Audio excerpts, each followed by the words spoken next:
আসসালামু আলাইকুম। যারা গুলিস্তান থেকে দক্ষিণবঙ্গে যাবে, তারা এই গুলিস্তানের এই বিভিন্ন কাউন্টার থেকে যেতে পারবেন। এখান থেকে বিআরটিসি বাস ছাড়ে Kotalipara star express, comfort line private limited, Narail express, পায়রা পরিবহন, গোল্ডেন লাইন, হানি পরিবহন এবং বিভিন্ন ধরনের পরিবহন এখান থেকে ছেড়ে যায়।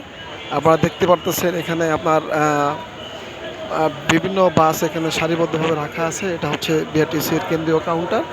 এখানে ছোট ছোট অনেকগুলো কাউন্টার আছে। কাউন্টারে আপনি যেতে পারবেন। যশোর যান, নড়াইল যান, বরিশাল যান, দক্ষিণবঙ্গের পদ্মা সেতু হয়ে এই গাড়িগুলো যায়। আপনারা সবাই এখান থেকে যেতে পারবেন। যারা গুলিস্তান থেকে যেতে যাচ্ছেন, তারা এখান থেকে বাসগুলো পেয়ে যাবেন। হ্যাঁ, ঢাকা, গোপালগঞ্জ, খুলনা, এগুলো সব পদ্মা সেতু হয়ে যায়। এটা হচ্ছে গুলিস্তানে অবস্থিত। আমরা এখান থেকে কাউন্টারগুলো পেয়ে যাবেন।